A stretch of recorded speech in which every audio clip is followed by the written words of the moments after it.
Have you ever found yourself waiting for God's promise, wondering if He still sees you? Genesis chapters 15 to 19 tell the story of a man and woman, Abraham and Sarah, who waited, doubted, failed, and yet witnessed God's astonishing faithfulness. Today, their journey becomes our journey.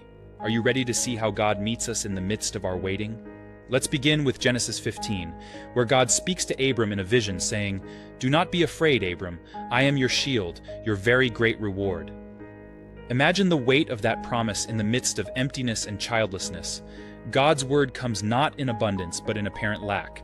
How often does God's promise find us in our own seasons of waiting? God leads Abram outside and tells him to count the stars, if he can. It's a moment of breathtaking promise, descendants as countless as the night sky. Even when circumstances look impossible, God's faithfulness does not waver. Can we dare to believe in our darkest moments that God knows what He's doing? Abram's belief is counted to him as righteousness, not because he is perfect, but because he trusts God's heart. In a world swirling with uncertainty, faith is choosing to trust God's word over our own understanding. Where might God be inviting you to trust Him, even when you cannot see the outcome? Yet even the strongest faith faces moments of doubt and detours. What happens when we try to fulfill God's promises in our own strength? Genesis 16 introduces us to Sarai's pain and impatience. After years of waiting, Sarai urges Abram to take matters into their own hands with Hagar. In our own lives, how tempting it is to rush ahead, crafting our own solutions when God seems slow to answer. But even our detours and failures cannot stop God's redeeming work. God searches for Hagar in her distress, meeting her in the wilderness and calling her by name. The Lord is near to the brokenhearted, even when the world forgets or misunderstands them. Hagar names God El Roi, the God who sees me. What a hope for every heart that feels invisible or forgotten. Our detours are never the end of God's story. In your own journey, where have you experienced the gentle pursuit of the God who sees you? Even after detours, God renews His promise. He calls us again, inviting us to step into something deeper, into covenant and transformation. Genesis 17 reveals God's astonishing grace. He renames Abram to Abraham, Sarai to Sarah, sealing His covenant with new identities. God is not content to leave us as He finds us. He calls us into a new purpose, even after our mistakes. God's covenant includes a sign, the mark of circumcision, a physical reminder that God's promises are not distant, but intimately woven into everyday life. Real faith is not passive. It changes how we live, love, and belong. And God's invitation to Abraham and Sarah is also for us, to be set apart, to trust, and to walk blamelessly before Him. Where might God be calling you to embrace a new identity or step deeper into His covenant love today?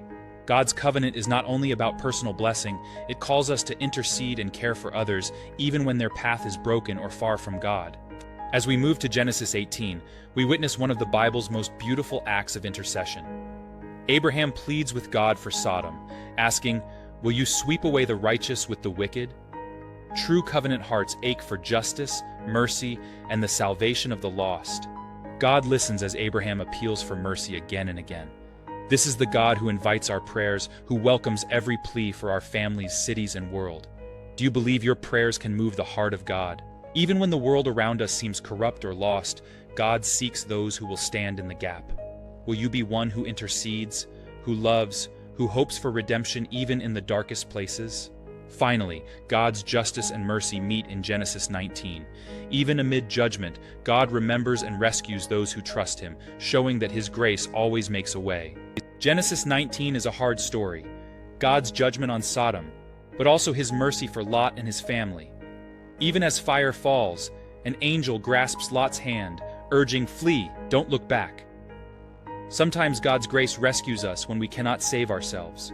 But Lot's wife looks back and becomes a pillar of salt. Sometimes the hardest part of redemption is leaving behind the things that once held our hearts. Where are you tempted to glance back, clinging to what God is calling you to leave? God's rescue is never just about escape from danger. It's about a new beginning, a call to walk in freedom. Like Abraham, Sarah, Hagar, Lot, and even Lot's wife, we are all invited to step forward, trusting that God's promises lead to life. Will you follow Him fully today? Through Genesis 15 to 19, we see that God's faithfulness remains, through waiting, detours, covenant, intercession, and rescue. Friend, God sees you, calls you, and invites you into his story. Take a moment this week to pray, to trust, and to intercede for others. If this message encouraged you, share your story in the comments, subscribe for more biblical encouragement, and step boldly into the promises of God.